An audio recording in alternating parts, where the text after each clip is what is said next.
တဲ့မင်္ဂလာပါမိတ်ဆွေတငယ်ချင်းတို့ရေကြည့်ပါဦးဒီမျိုးစိတ်လျာနေနဲ့ထူကြတဲ့သူတို့ပဲဒီအဖွင့်ပုံစံမျိုးကြည့်ရတာက ဂျိုင်နူရာဆိုပြီးခေါ်ကြတဲ့မျိုးဆက်လေးပဲဖြစ်ပါလေ ကျွန်တော်တို့ကခရာပင်အုပ်စုတို့အဲ့ဒီအုပ်စုအနွယ်ဝင်ပေါ့နော်စီဝိတ်စာလို့ခရာပင်အုပ်စုအနွယ်ဝင်နဲ့နည်းနည်းဆင်တယ်ပေါ့နော်ဘာလို့ဆိုတော့ဒီတောင်မှာကျတော့လဲခရာပင်အုပ်စုအနွယ်ဝင်ကျွန်တော်စီဝိတ်စာပင်လို့ခေါ်တဲ့အဲ့ဒီပေါ့နော်ဥမျိုးတစ်ခုရှိသလိုဒါကတော့ပင်စီမျိုးပေါ့နော်ပင်စီမျိုးဆိုတော့သူကနိရှိခံပင်မျိုးစားဖြစ်ဖို့ရတယ်ကြည့်ပါဦးအခုမှပဲဒီနေ့မှပဲကျွန်တော်သတိထားမိတာပဲဖြစ်ပါတယ်အဝိုင်အောင်လေးနော်ကျွန်တော်လည်းတူတို့ရဲ့အနီးကလေးကြည့်ရအောင်။အော်မိတ်ဆွေတငယ်ချင်းတို့ရေသူ့ရွက်ကဂတိပါသားလေးလို့ပေါ့နော်။အရွက်အထူးထူးတဲတဲလေးလည်းရှိတယ်ဟော။ကြည့်ပါဦးမိတ်ဆွေတငယ်ချင်းတို့ရေသူ့ရွက်အထူးထူးတဲတဲလေးဒါကတော့သူ့ရဲ့အဖူးတန်လေးပဲဖြစ်ပါတယ်။ဟိုအခုမှစပြီးတော့ဖူးတော့ပေါ့နော်။သူကဒီအပင်ကအရင်အစောပိုင်းအပင်နဲ့မတူတာက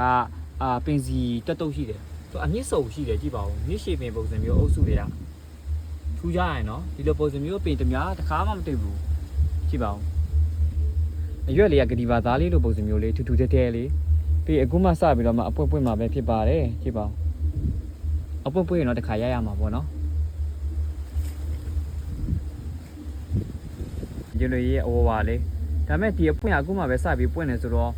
မပြည့်စုံသေးဘူးပေါ့နော်ဒီ17လပိုင်းလလေလောက်ကြာရင်ဖွေးလောက်အောင်ပွင့်မဲ့နေထားလေးပေါ့နော်သူ့ပွင့်နေအဝိုင်အောင်လေးနဲ့လာတယ်အပွင့်ရတော့တစ်ခိုင်မှာဆိုမများတော့မများဘူးပေါ့နော်